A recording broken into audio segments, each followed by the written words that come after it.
मेरा नाम अर्पिता है। मेरी 4 साल की बेटी का मैंने हाल ही में स्कूल में दाखिला करवाया था। एक दिन वह स्कूल से वापस आई और मुझे देखते ही बोली, मम्मी, आज मुझे पापा लेने आए थे। मैं आज वैन से नहीं आई, पापा मुझे घर छोड़कर गए।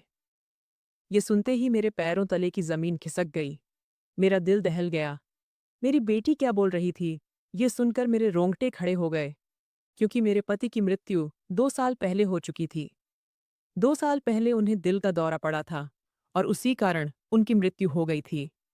मैंने तुरंत सच जानने का फैसला किया और स्कूल के गेट पर लगे सीसीटीवी कैमरे को देखा। जो कुछ मैंने वहां देखा, उससे मेरी आंखें फटी की फटी रह गईं। उसे देखकर मुझे मेरा बचपन याद आ गया। उस समय की काली छायाएं आज भी मेरी आंखों के सामने उतनी ही जीवंत हैं। हर दृश्य ने मेरे दिल में गहरे जख्म किए थे। मैं कुछ भी नहीं भूल पाई थी।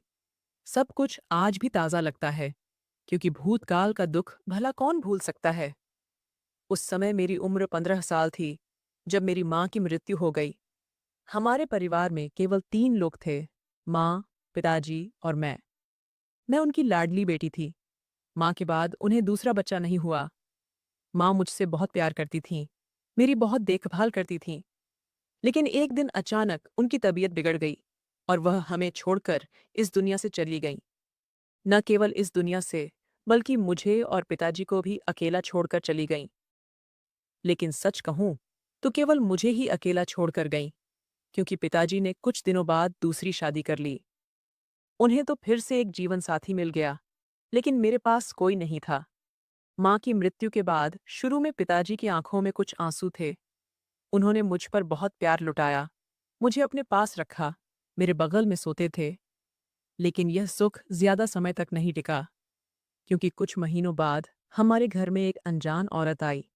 पिताजी ने दूसरी शादी कर ली थी और वह औरत हमारे जीवन में आ गई थी।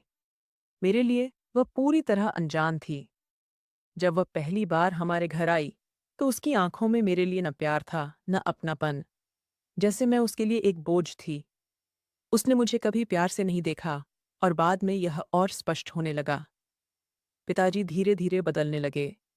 जो पिताजी कभी मुझसे जी जान से प्यार करते थे, उन्होंने अब सारा ध्यान उस औरत पर केंद्रित कर दिया। उनकी आंखों का प्यार अब केवल उसी औरत के लिए था, मेरे लिए नहीं।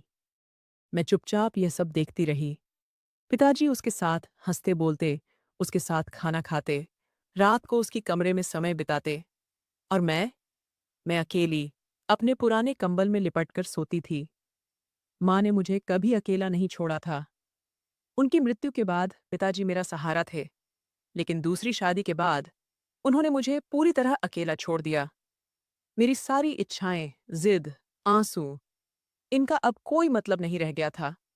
उनका सारा प्यार अब केवल उस औरत के लिए था। जब उस औरत ने एक बेटे को जन्म दिया, तब मेरी स्थिति इस घर में जैसे नौकरानी जैसी हो गई। 1 साल में ही उसे बेटा हो गया था। अब मैं घर के सारे काम करने लगी थी। बर्तन धोना, कपड़े धोना, झाड़ू लगाना, यहाँ तक कि खाना बनाना भी। सब कुछ मेरी जिम्मेदारी में आ गया था। मेरी सौतेली माँ ने अपने बेटे की देखभाल भी मेरे हवाले कर दी थी। उसे नहलाना, रात भर जागकर उसकी देखभाल करना और फिर दिन भर घर के काम करना, ये सब मेरे लिए आम बात हो गई थी। सौतेली माँ के चेहरे पर हमेशा एक अजीब सी मुस्कान रहती थी, लेकिन जब पिताजी घर पर नहीं होते, तो वह मेरा जीना हराम कर देती थी। उसके मुंह से निकलने वाले शब्द मेरे दिल पर तीर की तरह चुभते थे। वह कहती थी, तू बहुत बदकिस्मत है, अपनी माँ को खा गई। हम तो तुझ पर दया दिखाकर तुझे पाल रहे हैं, वरना ऐसी लड़कियां सड़कों पर भटकती हैं। मैं छोटी थी, उम्र में भी, शरीर से भी कमजोर, लेकिन ये सारे शब्द सहते हुए मैं चुपचाप जीती रही। एक बार मैंने पिताजी से सौतेली माँ की शिकायत करने की कोशिश की, लेकिन वह रोते हुए उनके पास जाकर बैठ गई और बोली, देखा ना, तुम्हारी बेटी मुझ पर इल्जाम लगाती है। पिताजी ने भी मुझे डांटा और पूछा, बेटी, तू झूठ क्यों बोलती है? सौतेली माँ तुरंत बोली, हाँ, ये लड़की बहुत झूठ बोलती है, मुझ पर इल्जाम लगाती है। इसे अब काबू में नहीं किया तो कल यह लोगों में हमारी बेइज्जती करेगी। उसके आंसुओं पर भरोसा करके पिताजी ने मुझे जोरदार थप्पड़ मारा और कहा, अगली बार अपनी माँ की शिकायत लेकर मेरे पास मत आना। वह तेरे लिए कितना कुछ करती है, तुझे पालती है, माँ की तरह बर्ताव करती है, फिर भी तू उस पर इल्जाम लगाती है। उस दिन से मेरे मन में गहरी पीड़ा घर कर गई। स्कूल मेरा एकमात्र आश्रय स्थल था, जहां मैं कुछ घंटों के लिए शांति से सांस ले सकती थी। मेरी तरह की दूसरी लड़कियों को हंसते देख मेरे दिल को ठेस पहुंचती थी, लेकिन मैं खुद को तसल्ली देती थी कि एक दिन मैं कुछ बड़ा बनूंगी। शायद एक दिन मेरा जीवन भी बदल जाएगा, लेकिन वह दिन कभी नहीं आया। अब मेरी उम्र 17 साल हो गई थी। एक दिन स्कूल से लौटते समय कुछ लड़के रास्ता रोककर खड़े हो गए। वे अश्लील और गंदे शब्द बोलने लगे। मैंने आगे बढ़ने की कोशिश की, लेकिन उन्होंने मुझे रोक लिया। मैं बहुत डर गई थी, कांप रही थी। पीछे मुड़कर देखा तो कोई नहीं था। अचानक एक आवाज आई, ए, इसे हाथ लगाने की कोशिश की तो हाथ तोड़ दूंगा। वह रोहित था। उसने उन लड़कों को धक्का दिया और मेरे सामने खड़ा हो गया। मुझे पीछे छिपने का इशारा किया और फिर उन लड़कों को ऐसा भगाया जैसे कचरे के ढेर को झटक दिया हो। मेरी नजरें उस पर टिकी थीं। जब वह मेरी ओर मुड़ा, उसकी आंखों में कुछ ऐसा था जिसने मेरे मन को एक अजीब सी शांति दी। मैंने नजरें नीचे कर लीं, लेकिन मन में पहली बार एक अनजानी धड़कन महसूस हुई। उस दिन के बाद वह कई बार स्कूल के समय रास्ते में मिलने लगा। कभी दूर से हेलो कहता, तो कभी छांव में खड़ा होकर मुझे देखता। एक दिन उसने मुझसे सीधे पूछा, तू कैसी है? शायद वह बात करने का बहाना ढूंढ रहा था, लेकिन अब शुरुआत तो करनी ही थी। मैंने थोड़ा संकोच करते हुए जवाब दिया, ठीक हूं। वह हंसकर बोला, तू हंसती रह, हंसते वक्त बहुत अच्छी लगती है। उस दिन मैं रात भर आईने में खुद को देखती रही। सचमुच क्या मैं हंसते वक्त अच्छी लगती हूं, या उसने मजाक ही किया था? लेकिन यह सब सपने जैसा लगने लगा, क्योंकि कुछ दिनों बाद सौतेली माँ ने मुझे नींद से जगाया और बोली, आज से स्कूल जाना बंद, उठ जल्दी, सारे काम कर। कपड़े धोने हैं, बर्तन है, पढ़ाई लिखाई छोड़ दे। दूसरों के घर में काम करना है, पढ़ाई नहीं। मैंने कुछ बोलने की कोशिश की, लेकिन तभी उसने मेरे बाल जोर से खींचे और मुझे रसोई में ले गई। बोली, आज शाम का खाना तुझे ही बनाना है। मैं रोती रही, लेकिन मुझे जबरदस्ती घर के सारे काम करने पड़े। शाम को जब पिताजी घर आए, तो उन्होंने पूछा, आज तू स्कूल क्यों नहीं गई? मेरे मुंह से शब्द निकलने से पहले ही सौतेली माँ ने आगे बढ़कर कहा, तुम्हारी बेटी आज गलियों में भटक रही थी, पता नहीं कहाँ कहाँ गई। मैंने ही उसे ढूंढ कर लाई। पिताजी ने मुझे गुस्से से देखा। मेरी बात सुने बिना उन्होंने उसका यकीन किया और मुझ पर हाथ उठाया। मेरे बाल खींचकर बोले, शर्म रख, तू मेरी बेटी है और ऐसी हरकतें करती है। अच्छे घर की लड़कियां ऐसा बर्ताव नहीं करती। अगली बार तेरी कोई शिकायत सुनी तो इन बालों पर कैंची चला दूंगा। अब से स्कूल नहीं जाना, पढ़ाई खत्म, घर के काम ही तेरी जिम्मेदारी है। मैं चुपचाप रोती रही। मेरे सारे सपने टूटकर बिखर गए थे। न प्यार था, न पढ़ाई, न रोशनी थी, न घर का सुख। बस हाथ में बर्तन थे और मन में एक बोझ जो दिन ब दिन बढ़ता जा रहा था। और एक शाम ऐसी आई जब मैं सब्जी लाने बाहर गई थी। रास्ते में मुझे रोहित मिला। उसने कहा, अर्पिता, तू कहाँ है? आजकल दिखती नहीं। सब ठीक तो है ना? मैंने बस इतना ही कहा, सब ठीक है। मेरी आंखों में आंसू देखकर वह कुछ कहने की कोशिश कर रहा था, लेकिन मैं मुड़कर चली गई। उस दिन मैंने जीना सीखा, यानी वक्त काटना। लेकिन रोहित मेरे लिए एक उम्मीद की किरण बन गया था। मैं मन ही मन उसके बारे में सोचती थी, उसे याद करती थी। वह कई बार गली के नुक्कड़ पर खड़ा होता, जहां से स्कूल का रास्ता शुरू होता था। मैं अब स्कूल नहीं जाती थी, फिर भी वह वहां मेरी राह देखता था। एक दिन मैंने हिम्मत करके वहां जाना शुरू किया। शायद मेरे मन को यह कहना था कि अभी सब खत्म नहीं हुआ है, मैं अभी भी सांस ले रही हूं। मुझे देखकर वह मुस्कुराया और बोला, अर्पिता, ये दुनिया तेरे जैसी लड़कियों के लिए नहीं बनी, लेकिन हम इस दुनिया को अपने जैसा बना देंगे। तू बस मेरा हाथ थामे रख। और मैंने सचमुच उसका हाथ थाम लिया। वक्त बीतता गया और हमारे प्यार को 1 साल हो गया। रोहित मुझसे 3 साल बड़ा था, 20 साल का। मेरी सौतेली माँ को हमारे बारे में कुछ नहीं पता था। मैं जब घर के किसी काम से बाहर जाती तो रोहित से मुलाकात हो जाती। हमारा यह रिश्ता, शब्दों के बिना प्यार, अभी भी टिका हुआ था। हम छोटी-छोटी बातें साझा करते, जैसे दो सच्ची सहेलियां एक दूसरे से अपना मन कह रही हों। एक दिन उसने मेरा हाथ पकड़कर कहा, अगर तू मुझे नहीं मिली, तो मैं भी इस गली की तरह हो जाऊंगा। मैं हंसकर बोली, फिर तू मेरे जैसा हो जा। वह गंभीर होकर बोला, मैं तुझे वादा करता हूं, तुझे कभी अकेला नहीं छोड़ूंगा। वह मुझे पार्क में ले जाता था। हम बेंच पर बैठते थे। वह मेरी उंगलियों में अपनी उंगलियां फंसाकर पूछता था, ये हाथ कब मेरे हाथ में हमेशा के लिए आएंगे? मैं हंस पड़ती थी। हर मुलाकात में हम थोड़ा-थोड़ा सपना सजाते थे। हमारा एक छोटा-सा घर होगा, उसमें मैं और तू। मैं हंसती थी। वह कहता था, तू ऐसे ही हंसती रहेगी उस घर में, और मैं तुझे देखता रहूंगा। हमारे बच्चे होंगे। मैं हंसती थी और कहती थी, और उन्हें पढ़ाने की जिम्मेदारी मेरी होगी। वह कहता था, ठीक है, फिर मैं खाना बनाऊंगा। ये सब हमारा सपना था, जहां दुनिया का कोई जहरीला स्पर्श नहीं पहुंच सकता था।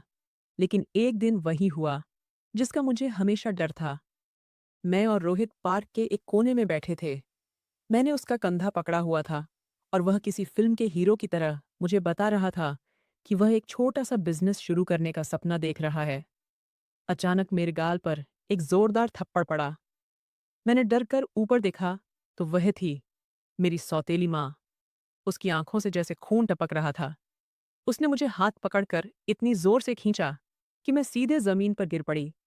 वह चिल्लाने लगी, यही है ना हमारी पढ़ाई लिखाई वाली समझदार लड़की? सड़क पर बैठकर लड़कों के साथ भटकती है। हमारी इज्जत मिट्टी में मिला दी। निकल जा अपशकुनी। रोहित कुछ बोलने के लिए आगे आया, तो उसने गुस्से से उसकी ओर देखकर कहा, तुम जैसे आवारा लड़के ही ऐसी लड़कियों को गलत रास्ते पर ले जाते हैं। अब ये तेरी ही है, ले जा इसे। हम इसका मुर्दा भी अपने दरवाजे पर नहीं आने देंगे। मेरे कानों में जैसे पिघला हुआ कांच उड़ेल दिया गया। मैं कांपते हुए उसके साथ चलने लगी। वह मुझे खींचते हुए ले जा रही थी, और रास्ते में जो भी मिलता उसे आवाज देकर कहती थी, देखो देखो लोगो, हमारे घर का कलंक, हमारी छांव में पली, लेकिन अब हमारा ही अपमान बन गई। गटर से आई आवारा लड़की है यह। घर पहुंचने पर उसने दरवाजा बंद किया और मुझे अंदर धकेल दिया। पिताजी सोफे पर बैठे थे। सौतेली माँ तुरंत बोली, अहो, देखो, तुम्हारी लाडली बाहर क्या कर रही थी? हमने ही गलती की इसे घर में रखकर। अब तो इसे बाहर कर दो। पिताजी ने एक शब्द भी न बोला। उन्होंने चप्पल फेंक कर मारी और चिल्लाने लगे, निकल जा यहां से। तुझसे मेरा नाक कट गया। मैं तेरा चेहरा भी अब नहीं देखना चाहता। मैं जमीन पर बैठकर रो रही थी। सौतेली माँ ने मेरी छोटी खींची और बोली, बोल, कहाँ कहाँ जा रही थी? किस किस से मिल रही थी? हमें सब कुछ पता होना चाहिए। मैं रोते रोते बोली, मैंने कुछ नहीं किया, बस उससे बात कर रही थी। वह हंसकर बोली, हाँ, तो फिर रोज पार्क में गप्पे मारती थी, लड़कों के कंधे पर सिर रखती थी। लोग ठीक ही कहते हैं, माँ नहीं होगी तो लड़की बिगड़ ही जाती है। मैं रो रही थी। तभी मैंने देखा कि रोहित और उसकी माँ हमारे घर के आंगन में खड़े थे। उन्हें देखकर मेरी सांस जैसे रुक गई। मैं दौड़कर छत पर चली गई। सौतेली माँ ने उनकी ओर एक तिरछी नजर डाली और चेहरा तरेरते हुए बोली, यह औरत आज क्या खास बात लेकर हमारे दरवाजे पर आई है? रोहित की माँ ने शांतिपूर्वक कहा, बहन, मैं रोहित की माँ हूँ। ये मेरा बेटा रोहित है। मैं तुम्हारी बेटी के लिए रिश्ता लेकर आई हूँ। अगर तुम्हें ठीक लगे तो हम आगे की बात कर सकते हैं। रोहित की माँ के शब्द सुनकर मुझे बहुत खुशी हुई कि रोहित ने आखिरकार हिम्मत दिखाई और अपनी माँ को लेकर सीधे मेरे घर आया। अभी रोहित की माँ के शब्द पूरे भी नहीं हुए थे कि मेरी सौतेली माँ हंसते हुए बोली, अरे, कमाल है! रिश्ता, वह भी इस भटकने वाली लड़की के लिए? इसे हमने कितनी बार पार्क में लड़कों के साथ हाथ में हाथ डाले देखा है। ये भूल गए क्या? ये सुनते ही रोहित की माँ के माथे पर बल पड़ गए। उन्होंने कहा, बहन, तुम गलत समझ रही हो। मेरे बेटे की नीयत साफ है। उसने मुझे सब कुछ बताया है। उसका साफ कहना है कि वह अर्पिता के साथ सम्मान से संसार बसाना चाहता है। वह उसे चाहता है। लेकिन मेरी सौतेली माँ के शब्द बहुत कड़वे थे। वह आगे बोली, हम सभ्य और शिक्षित लोग हैं। तुम्हारा बेटा तो रोज हमारे दरवाजे के सामने मंडराता रहता है। तभी रोहित ने ऊपर देखा और बोला, आंटी, मैं अर्पिता से प्यार करता हूँ। हम दोनों आपसी सहमति से एक दूसरे के साथ हैं। हमें बस आपका आशीर्वाद चाहिए। सौतेली माँ तुरंत चिल्लाई, बकवास मत कर। तुम जैसे लोग प्यार नहीं करते, लड़कियों को फंसाते हो, उनकी मासूमियत का फायदा उठाते हो। अर्पिता तो अभी बहुत भोली है। तूने उसे अपने जाल में फंसाया है। रोहित की माँ ने फिर शांत स्वर में कहा, बहन जी, अगर हमारी नीयत खराब होती तो हम रिश्ता लेकर तुम्हारे पास नहीं आते। तभी पिताजी की गर्जना सुनाई दी। उन्होंने दरवाजे से जोर से चिल्लाकर कहा, बस, बहुत हो गया। अब निकल जाओ हमारे घर से। मैं अपनी बेटी का ब्याह किसी आवारा लड़के के साथ नहीं करूंगा। मैं छत पर खड़ी थी। मेरे हाथ कांप रहे थे। मेरा दिल जैसे रुक गया था। सौतेली माँ का आवाज फिर गूंजा, सुन ले, अगर इस लड़के की परछाई भी अर्पिता पर पड़ी तो मैं पुलिस में शिकायत करूंगी। रोहित ने मेरी ओर एक नजर डाली। मेरी आंखें आंसुओं से भरी थीं। वह खुद को संभालते हुए चुपचाप खड़ा रहा और फिर अपनी माँ का हाथ पकड़कर चला गया। मैं नीचे उतर नहीं पाई। मेरे पैर जैसे जमीन से चिपक गए थे। पिताजी का गुस्सा अब चरम पर था। वे अंदर आते ही चिल्लाए, अर्पिता, बदमाश लड़की, कहाँ है तू? बाहर निकल। मैं डरते डरते नीचे भागी।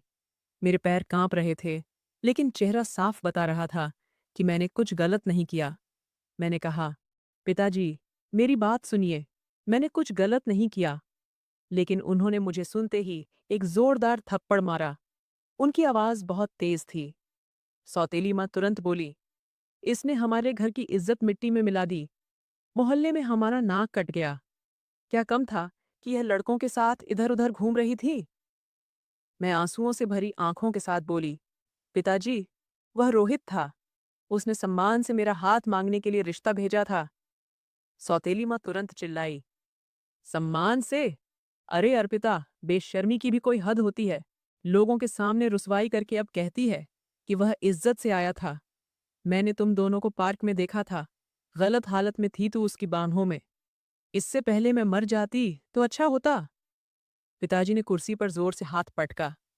मैं कुछ बोलने वाली थी, लेकिन उन्होंने हाथ से रोककर चिल्लाकर कहा, अब एक शब्द भी तेरे मुंह से नहीं चाहिए।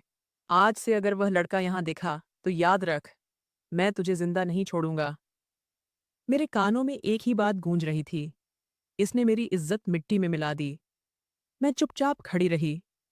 अंदर से चीख चीख कर रोना चाहती थी, सब कुछ कहना चाहती थी, लेकिन शब्द जम गए थे। आंखों से बस पानी बहता रहा।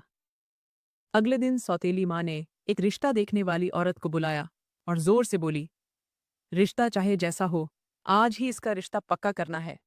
काला, लंगड़ा, बूढ़ा, जवान, जो भी मिले चलेगा। मुझे अब इसके नखरे बर्दाश्त नहीं होते। इसने हमारा नाक कटवा दिया है। अब ये ज्यादा दिन इस घर में नहीं रहनी चाहिए। रिश्ता देखने वाली औरत ने मेरी ओर देखा और बोली, लड़की तो दिखने में ठीक लगती है।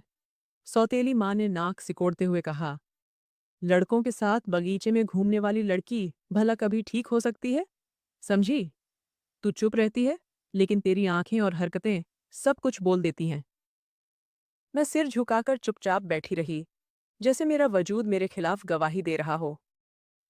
2 दिन बाद एक औरत और एक पुरुष हमारे घर आए। वे रजत के पड़ोसी थे। उन्होंने रजत के बारे में बताया कि वह बहुत सभ्य लड़का है, अनाथ है, समझदार है, मेहनती है, कोई बुरी आदत नहीं है, पढ़ा लिखा है, बस गरीब है और उसके माता पिता नहीं हैं। अगर आप तैयार हों तो कल ही शादी करवा सकते हैं। पिताजी ने एक पल मेरी ओर देखा, फिर सौतेली माँ की ओर। वह तुरंत बोली, हमें कोई आपत्ति नहीं, ये रिश्ता हमें मंजूर है, जल्दी शादी करवा दो। मैं कुछ बोलना चाहती थी, लेकिन आवाज गले में अटक गई। मैं अपने कमरे में गई, दरवाजा बंद किया, एक खाली कागज और पेन उठाया। मन से शब्द कागज पर बहने लगे। रोहित, आज मैं आखिरी बार तुझे एक पत्र लिखकर जा रही हूँ। माफ करना अगर मेरी चुप्पी ने तुझे कभी दुख दिया हो। मेरी इच्छा थी कि तुझसे साथ जिंदगी बिताऊं। सपने देखे थे, लेकिन जिंदगी सपनों से नहीं, हकीकत से बनती है। और मेरी हकीकत ये है कि अब मैं किसी और की होने वाली हूं। तू बहुत अच्छा है, मुझसे कहीं ज्यादा अच्छा। लेकिन मेरे नसीब में शायद सिर्फ जख्म ही लिखे हैं। मेरे लिए दुआ करना कि जिसके साथ मेरा नाम जुड़ने वाला है वह मुझे सम्मान दे। बाकी मैं हमेशा तेरे लिए दुआ करती रहूंगी। तेरी अर्पिता। पत्र को मोड़कर मैंने पड़ोस की रश्मि को दिया और कहा कि किसी भी तरह यह पत्र रोहित तक पहुंचा दे। शादी की रात मेरी आंखें इतना रो चुकी थीं कि आंसू भी थक गए थे। साधारण कपड़ों में रजत कमरे में आया। मैं सिर झुकाकर बैठी थी। वह एक कोने में जाकर बैठ गया। कुछ देर बाद बोला, मुझे पता है कि तेरा मन किसी और पर था। शायद अभी भी है। मैं जबरदस्ती किसी का दिल जीतना नहीं चाहता। मैं कुछ पल चुप रही, फिर बोली, रजत, मैंने तुम्हें दिल से स्वीकार लिया है। बस मुझे थोड़ा वक्त दे, इतना कि मैं अपने जख्मों पर फूंक मार सकूं। मुझे तुमसे कोई शिकायत नहीं है, बस थोड़ा सब्र चाहिए। वह धीरे से बोला, मुझे कोई जल्दी नहीं है। तू मेरा नसीब है और मैं अपने नसीब का इंतजार कर सकता हूं। मैंने पहली बार किसी पुरुष की आंखों में मेरे लिए प्यार और सम्मान देखा। उन आंखों में न वासना थी, न कोई दावा, बस एक शांत विश्वास था, जैसे वह कह रहा हो, मैं इंतजार करूंगा अर्पिता। जब तक तू हाँ ना कहे मैं कोई हक नहीं जताऊंगा। वह पल ऐसा था जब मुझे पहली बार लगा कि भगवान का हर फैसला हमारे लिए कुछ अच्छा लेकर आता है। शुरुआती दिनों में मैं बस चुप रहती थी और रजत अपनी सीमाओं में रहता था। लेकिन हर दिन एक नया पहलू खोल रहा था। उसकी मिठास, शब्दों का सौम्यपन और मेरी बातों को बिना पूछे सुनना, ये सब धीरे धीरे मेरे मन में उतरने लगा था। एक रात मैंने उसे खाने के बाद चाय देते हुए पूछा, रजत, तुझे कभी ऐसा लगा कि तू अकेला है? उसने हल्के से हंसकर मेरी ओर देखा और बोला, अकेलापन तो तब लगता है जब आसपास शोर हो, लेकिन मन में सिर्फ सन्नाटा हो। मैं तो हमेशा सन्नाटे में बड़ा हुआ हूं। मैंने आश्चर्य से पूछा, सन्नाटे में? कैसे? वह बोला, मैं अनाथ आश्रम में बड़ा हुआ हूं। माँ बाप का चेहरा भी याद नहीं। जब मैं 5 साल का था तब मुझे अनाथ आश्रम के दरवाजे पर छोड़ दिया गया था। रजत नाम भी मुझे आश्रम में ही मिला। मैंने हैरानी से उसकी ओर देखा, जैसे किसी ने मेरे दिल को चीर दिया हो। धीमे स्वर में मैंने पूछा, तूने कभी खोजने की कोशिश नहीं की? कभी जानने की इच्छा नहीं हुई कि तेरे माँ बाप कौन थे? वह एक पल चुप रहा, फिर बोला, मैं बहुत छोटा था। जब मुझे होश आया तब इतना वक्त बीत चुका था कि कुछ समझ ही नहीं आया। इच्छा की जगह हकीकत ने ले ली थी, और वह हकीकत यही थी कि मेरे पास कोई नहीं था जो मुझे अपना कहे। मेरे हाथ में चाय का कप कांपने लगा। मैंने नीचे देखते हुए बस इतना कहा, मैं तुम्हारे बारे में ज्यादा नहीं जानती, लेकिन जो आज जाना उसने मेरी नजरों में तुम्हारा बहुत बड़ा स्थान बना दिया। उसने मेरी ओर नजर झुकाकर शांतिपूर्वक कहा, मैं बड़ा नहीं हुआ अर्पिता। बस जैसे जैसे दुख बढ़ता गया मैं चुप होता गया। अनाथ आश्रम की छत नीली थी, लेकिन आकाश की तरह अनंत भी लगती थी, और सख्त भी। वहां दोस्त थे, लेकिन हर चेहरा साधारण, हर हंसी उतनी ही साधारण, हर दिल में एक हल्की सी आस। मैंने कभी किसी से कोई उम्मीद नहीं की, क्योंकि जिन बच्चों के बचपन पर से साया चला जाता है वे सूरज की रोशनी से दोस्ती करना सीख लेते हैं। मैंने पहली बार उसकी आंखों में आंसू देखे। वे आंसू रुके हुए थे, लेकिन किसी भी पल शांति को तोड़कर बहने को तैयार थे, जैसे कोई चुपचाप तूफान। मैंने अपना हाथ उसके हाथ पर रखा और कहा, अब तू अकेला नहीं है, मैं तेरे साथ हूं। मैं तुझे वह इज्जत, वह प्यार दूंगी जिसकी तुझे शायद सिर्फ कल्पना हो। उसने धीरे से मेरा हाथ पकड़ा और बोला, यही विश्वास मेरी सबसे बड़ी दौलत है अर्पिता। मुझे तुझसे कोई शिकायत नहीं।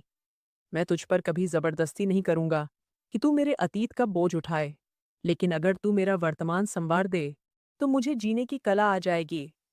मैंने नजर झुकाकर कहा, प्यार वक्त से नहीं होता, वह भावनाओं को समझकर होता है। तूने मेरी इज्जत रखी, मेरे दुख को बिना शब्दों के समझा। इसके बाद दिल का झुकना तो स्वाभाविक है। मैंने तुझसे प्यार करने का फैसला किया है।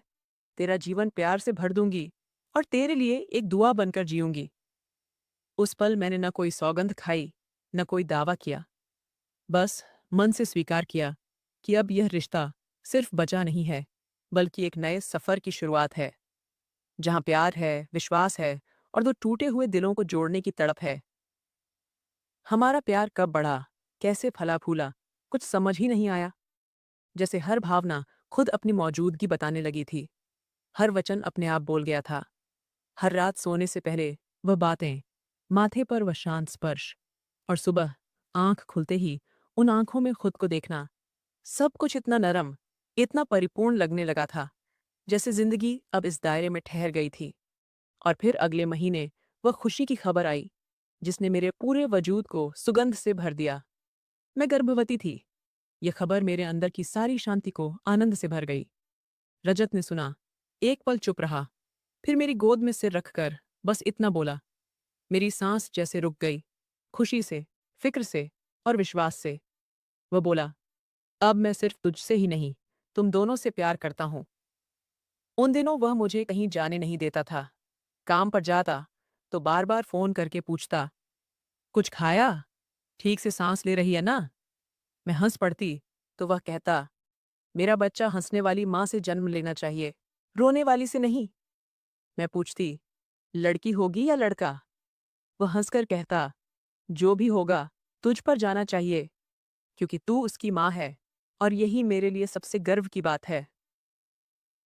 9वें महीने में जब मुझे अस्पताल ले जाया गया, वह सारा वक्त मेरे पास बैठा रहा।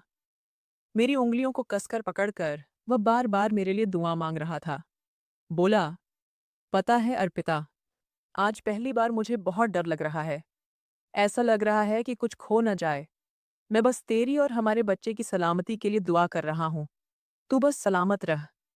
और फिर वह पल आया, जब मेरा बच्चा मेरी छाती से लगकर सांस ले रहा था और रजत की आंखों से आंसू लगातार बह रहे थे। उसने मेरे माथे पर चुंबन लिया और कहा, ये पल बहुत याद रहेगा, मैं इसे कभी नहीं भूलूंगा। अर्पिता, आज मुझे लगता है कि मैं पूरा हो गया हूँ।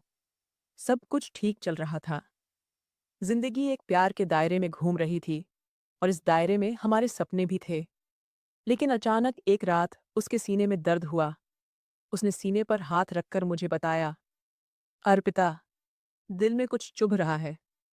ये सुनते ही मेरे पैरों तले की जमीन खिसक गई। मैं उसे तुरंत अस्पताल ले गई। पूरे रास्ते उसने मेरा हाथ कसकर पकड़ा हुआ था और कह रहा था, मेरी बेटी का ख्याल रखना अर्पिता। वह तुझ जैसी मजबूत बने, तुझ जैसी, जो आंखों में सारी दुनिया लेकर चलती हो। मेरा इंतजार मत करना। मैं रो रही थी, चीख रही थी, लेकिन उसका हाथ मेरे हाथ से छूट गया।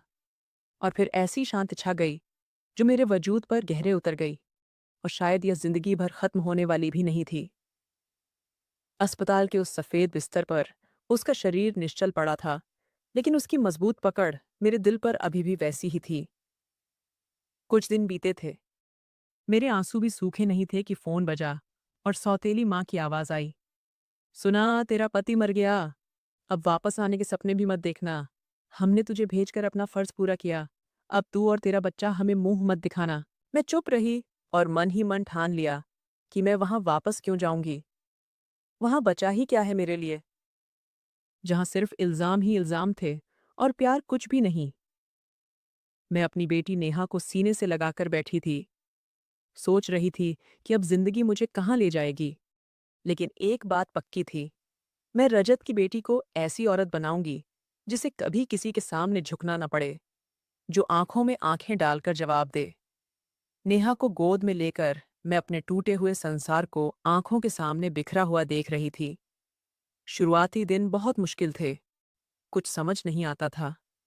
न खाने की भूख थी, न कपड़ों की फिक्र। बस बेटी को सीने से लगाकर बैठी रहती थी और रजत के आखिरी शब्दों के बारे में सोचती थी।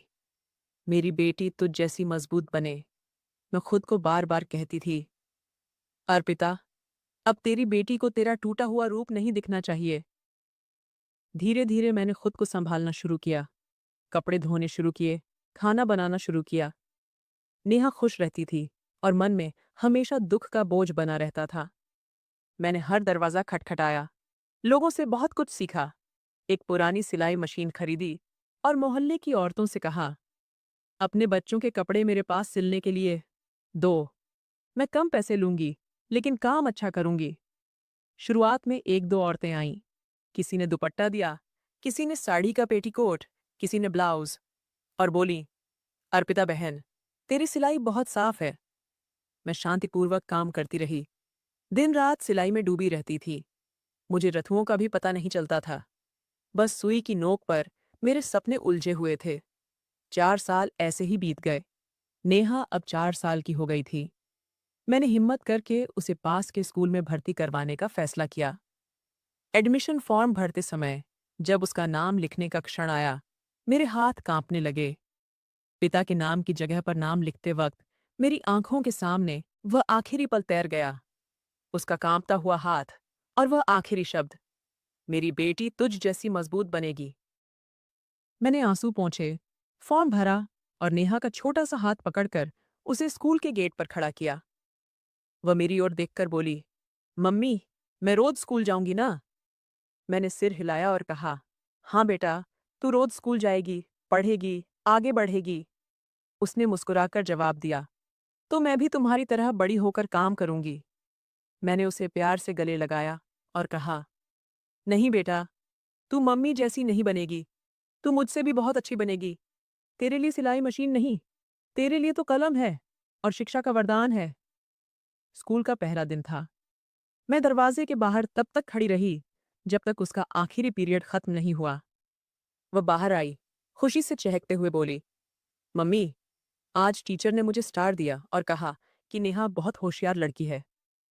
मैंने मन ही मन कहा, बेटा, तू तो उस पल होशियार बन गई जिस दिन तूने अपनी माँ के वजूद को फिर से जीने की ताकत दी। रात को वह किताब खोलकर कहती, मम्मी, ये पढ़ाओ ना।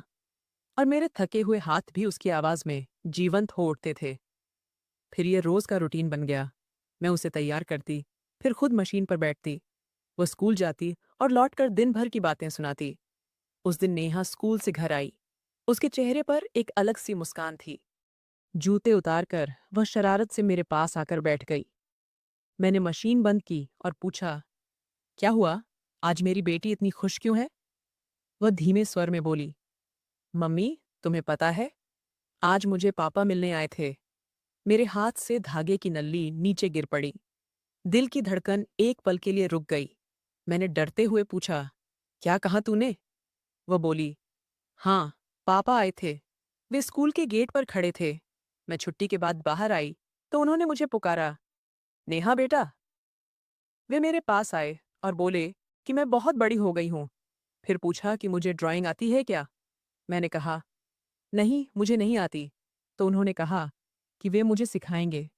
मैंने कहा कि मम्मी डांटेंगी।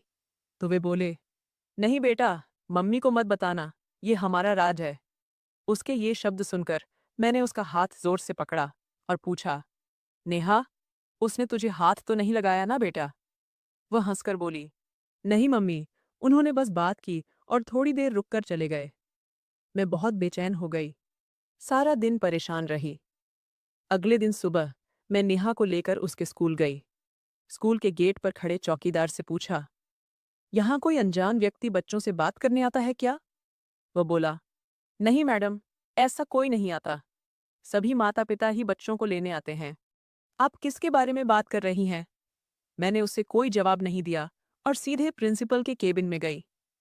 दरवाज़ा खोलकर कहा, मैडम, मैं नेहा की माँ हूँ। मुझे आपसे एक बहुत ज़रूरी बात करनी है। क्या आप मुझे सीसीटीवी फुटेज दिखा सकती हैं? गेट की ओर जाते समय उन्होंने आश्चर्य से मेरी ओर देखा और पूछा, क्या हुआ मैडम? क्या हम आपके परेशानी का कारण जान सकते हैं? मैंने एक गहरी सांस ली और कहा, मेरी बेटी कहती है कि उसके मृत पिता उसे स्कूल में मिलने आते हैं। प्रिंसिपल हैरान होकर मुझे देखने लगी और बोली, मृत पिता?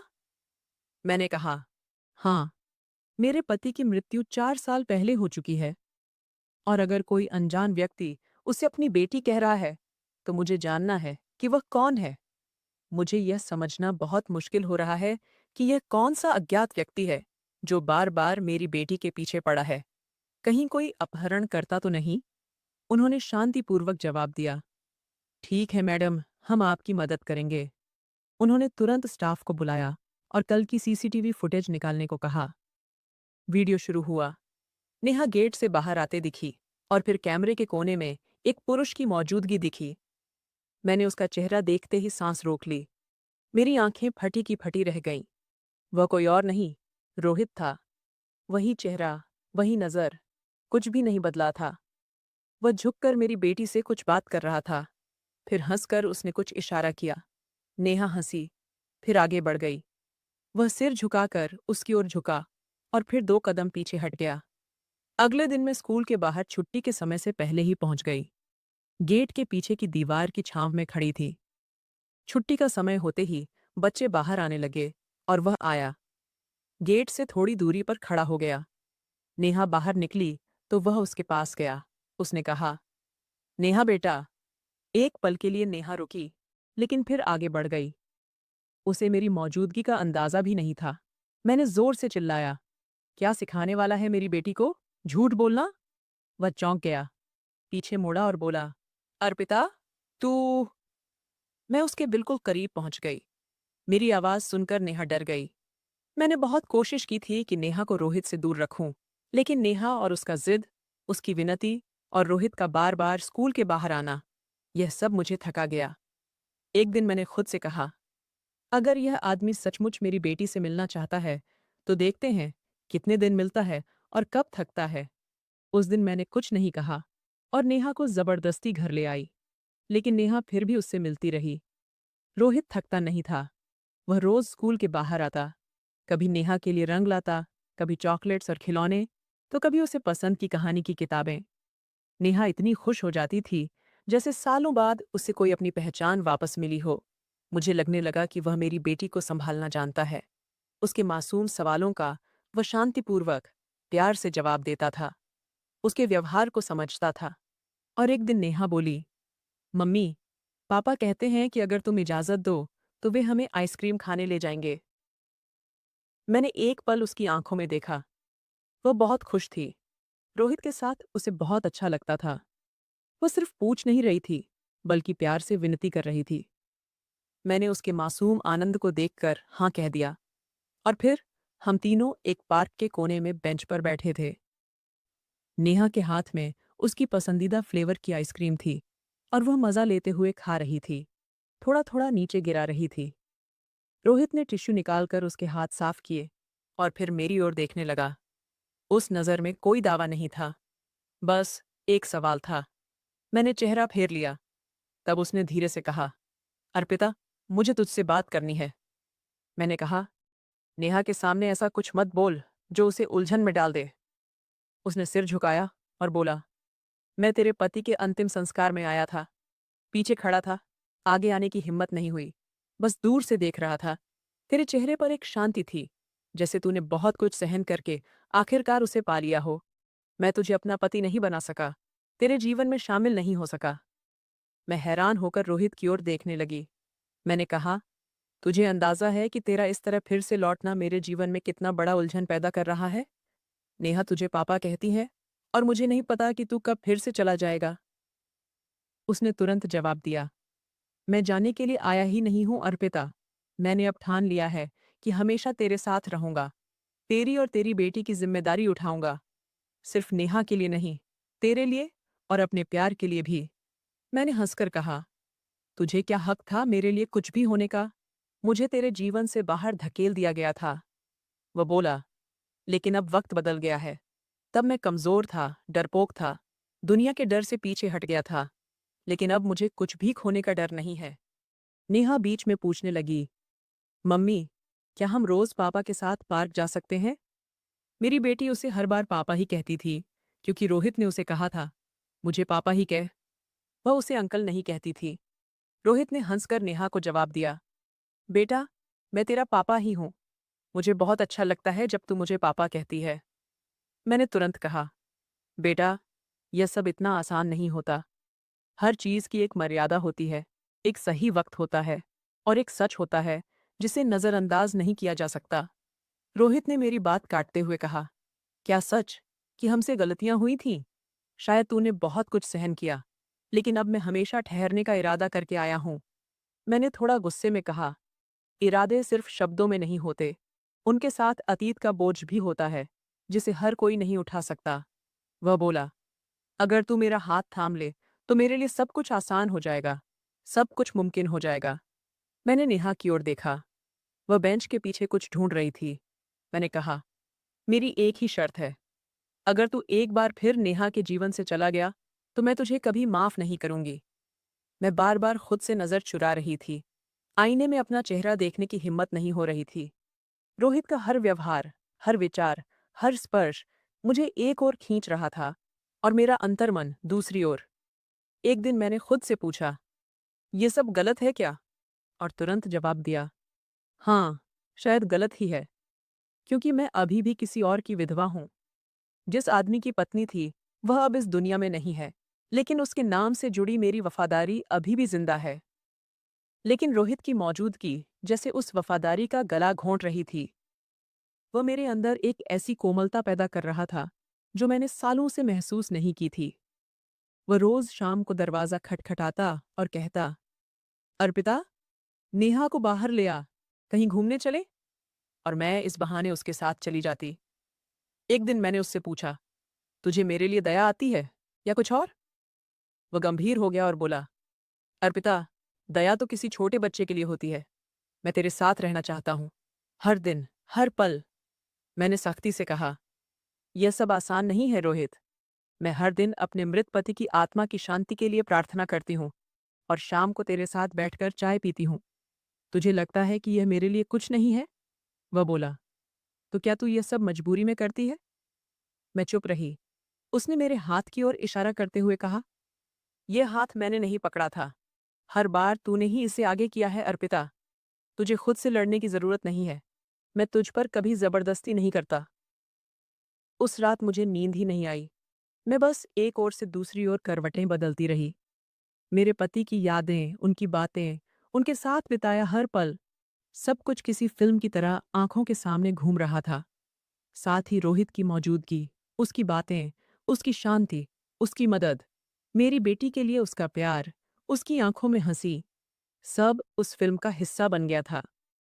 सुबह मैं खिड़की से बाहर देखते हुए खुद से सोचने लगी, क्या मैं सचमुच कोई बहुत बड़ा पाप कर रही हूं? क्या मेरे जीवन को फिर से जीने का हक मुझसे छीन लिया गया है? नेहा मेरे पास आई, मेरी गले लगी और बोली, मम्मी, पापा ने कहा कि वे आज हमारे साथ खाना खाने आएंगे। तुम भी उन्हें एक बार कहो ना कि तुम्हें भी लगता है कि वे हमारे साथ ही रहें। मैंने उसकी ओर देखा। उसकी आंखों में वह खुशी थी जो सालों से नहीं दिखी थी, लेकिन मन में एक उलझन थी जो चीख कर कह रही थी कि मैं गलत कर रही हूं। मैंने उसे गले लगाया और पूछा, बेटी, अगर किसी के सुख में किसी का दुख छिपा हो तो वह सुख सच्चा होता है क्या? वह बोली, मम्मी, अगर किसी का दुख बांट लेने से 3 लोगों का सुख वापस मिल जाए तो वह सच्चा होता है ना, मम्मी? मैंने उसे प्यार से गले लगाया और दिल में एक गहरी सांस ली। रोहित आया। मैंने उसकी ओर देखा। वह कुछ बोलने ही वाला था कि मैंने कहा, कभी कभी मन के दरवाजे पर बैठा कोई यात्री इसलिए वापस भेज दिया जाता है क्योंकि हम समझते हैं कि वह सिर्फ मेहमान है, लेकिन वह असल में वहां रहने के लिए आया होता है। वह बोला, और अगर वह मेहमान दरवाज़ा खटखटाए बिना बस बैठा रहे तो? मैंने कहा, तो शायद उसके मन का अपमान होता है। वह हंसकर बोला, अर्पिता, क्या मैं अंदर आ सकता हूं? मैंने कुछ पल सोचा और कहा, अब शायद देर हो चुकी है, क्योंकि तू तो पहले ही अंदर आ चुका है। बस, मुझे तुझे स्वीकार करने में वक्त लग रहा है। उसने कोई जवाब नहीं दिया। बस वही बैठा रहा, जैसे अब कहीं जाना ही नहीं था। मैंने मन ही मन अपनी पति की आत्मा से कहा, मैंने तेरा हक निभाया है। शायद अब मेरे हक लेने का वक्त आ गया है, जीने का, हंसने का और वह सब महसूस करने का जो मैंने सालों से दबा रखा था।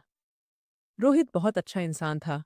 उसका अपना छोटा सा लेकिन सफल व्यवसाय था, लेकिन आज वह कुछ अलग सा लग रहा था। दोपहर में जब वह घर आया तो मैंने पूछा, इतनी देर क्यों हुई?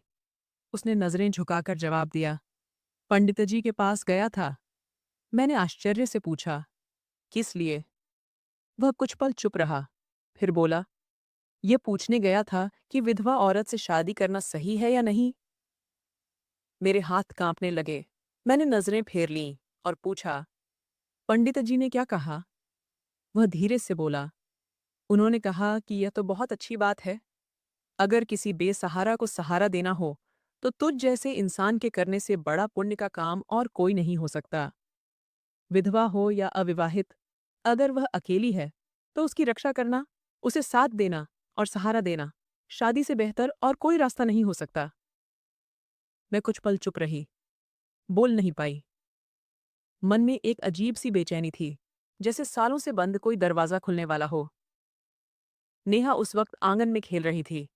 वह अचानक दौड़कर आई और मेरे गले लग गई। बोली, मम्मी, तुम्हें पता है, मैंने भगवान से प्रार्थना की थी कि मेरे पापा को वापस भेज दो। मैंने उसके बालों पर हाथ फेरा। वह बोली, रात को मैंने चुपके से भगवान से कहा कि मेरे पापा को वापस दे दो, क्योंकि तुम सब कुछ अकेले करती हो। लेकिन अगर पापा तुम्हारे साथ हों, तो सब आसान हो जाएगा। मेरी आंखों से आंसू बहने लगे। रोहित दरवाजे की चौखट पर खड़ा था। उसने पूछा, नेहा, अगर तेरी मम्मी इजाजत दे, तो क्या मैं सचमुच तेरा पापा बन सकता हूँ? नेहा तुरंत बोली, अगर मम्मी हाँ कहें, तो मैं रोज प्रार्थना करूंगी कि तुम मुझे कभी छोड़कर न जाओ।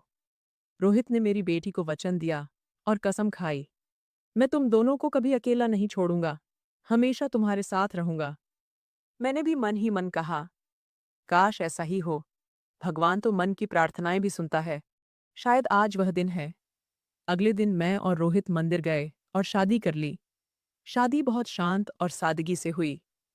रोहित ने अग्नि को साक्षी रखकर मुझे वचन दिया, मैं अपनी पत्नी और बेटी की जिंदगी भर रक्षा करूंगा, उन्हें प्यार और अपनापन दूंगा। मेरे मन ने भी कहा, मैं भी ऐसा ही करूंगी। जिंदगी की नई शुरुआत हो चुकी थी। नेहा खुशी से तालियां बजा रही थी। बोली, मेरे पापा वापस आ गए। अब मुझे रोज प्रार्थना करनी होगी कि मेरे पापा कभी न जाएं। रोहित ने उसे गोद में उठाया और कहा, तेरी प्रार्थना हर रोज पूरी होगी, बेटा। अब हम तीनों एक साथ रहेंगे। उस पल मुझे पहली बार लगा कि जिंदगी ने फिर से मेरा हाथ कसकर पकड़ लिया है, सुरक्षा से, प्यार से और विश्वास की सुगंधित हवा के साथ। अब तक मन में जो अपराध बोध था कि मैं अपने मृत पति के साथ बेवफाई कर रही हूं, वह कहीं पीछे छूट गया, क्योंकि मेरी बेटी का सच्चा सुख उसी में था। रोहित मुझे और मेरी बेटी को अपने साथ ले गया। अब हम तीनों बहुत खुशी से रहते हैं। मेरी बेटी कभी इतनी खुश नहीं थी जितनी वह रोहित के साथ होती है। उसे पिता का नाम और साथ दोनों चाहिए था, और वह उसे रोहित से मिला। तो दोस्तों, अगर आपको यह कहानी पसंद आई हो, तो वीडियो को लाइक करें, शेयर करें और चैनल को सब्सक्राइब करना न भूलें। धन्यवाद।